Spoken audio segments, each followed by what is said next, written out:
Hi, my name is John from Japanese Knife Imports, and today I'm here to talk to you about our Kochi line of knives.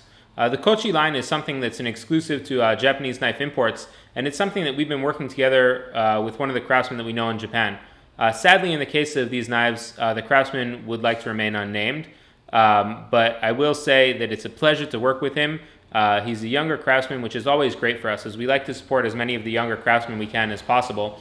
And he does just a very good job on the knives. As always, we go through a kind of extensive testing process for our lines. And when I first started to test out and use his knives, I was surprised at how well they cut and how well thought out the design and geometry of the knives were.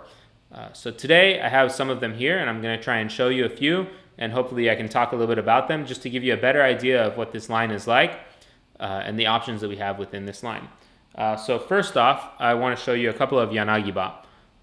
Here is one Yanagi-ba that is a Kuruchi Yanagi-ba. We have two main steels that we use for our Kochi line. One is Takefu V2 steel, which in reality fits somewhere in between the feeling of blue number 2 and white number 2. It's very easy to sharpen, takes a very good edge, has a little bit better edge retention than white steel in my experience, but not quite as good as blue number 2.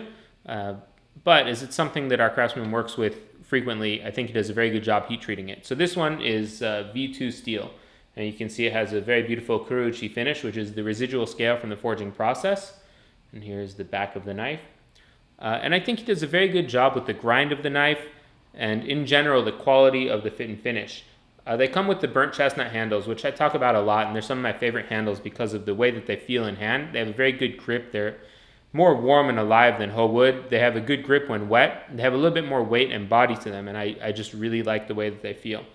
I also like the shape of his Yanagi-ba. It has a nice curve up towards the tip in the Kisaki region, and I think that the back is well done. And you don't really see too many Kuruchi Kataba Bocho, single bevel knives out there. So I think this is a very cool, unique knife. We also have a polished version of it, which has the same kind of handle, and everything is the same except that it's polished up here at the table of the knife. And this one is in blue number 2 steel. So a little bit different steel. You'll see a little bit better edge retention out of it. And the main reason that we have the two different steels is just to show you the kind of variety that's available from him, not because we think one is better than another, but just to give some options out there so you can see what's going on. So again, just so you can see this knife. And so now I'm going to show you some of the Wagyutos that we have. I think they're amazing, and I'll explain why. This is a 270 millimeter Kuruchi Wagyuto, again with the V2 steel.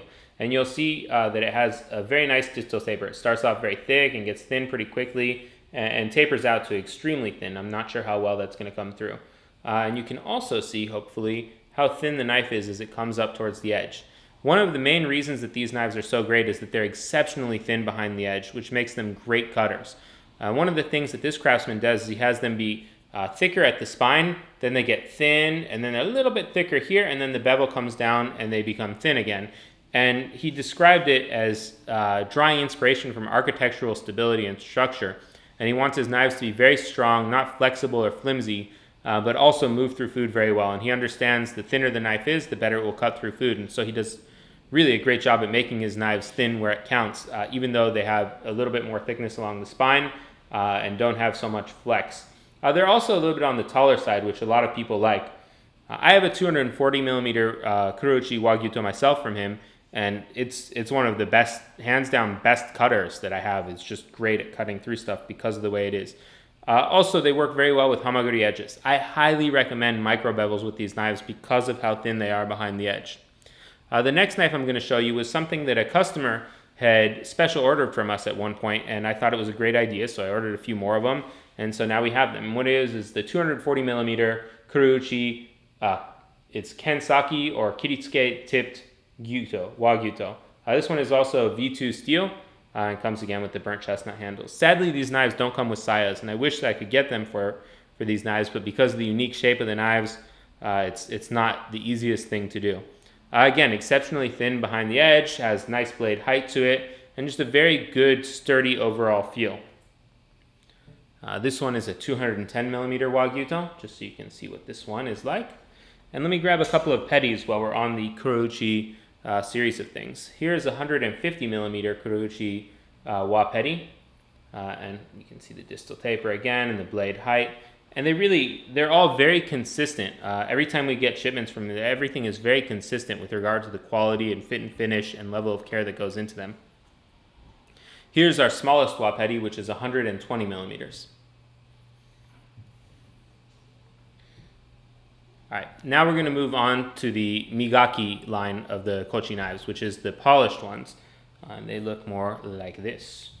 And they're made with blue number 2 steel. They'll have a little bit better edge retention. They'll be a little bit more difficult to sharpen than the Kuruchi ones. The fit and finish is also very, very nice on them.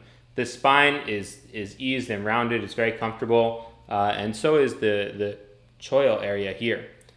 These are just as thin behind the edge as the Kuruchi ones, or very close, and have that same kind of construction that I was talking about earlier. Just in general, very, very fun knives to use. So I'll show you a couple other sizes. Here is a 240 millimeter. And a 210 millimeter.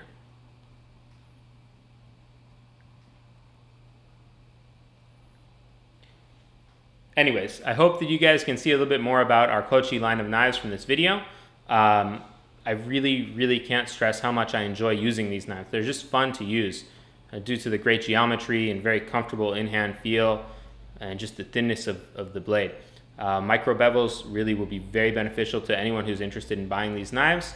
And as always, if you have any more questions, you can always contact us at jon@JapaneseKnifeImports.com or look us up on our website at JapaneseKnifeImports.com. Thanks so much for watching. Have a great day.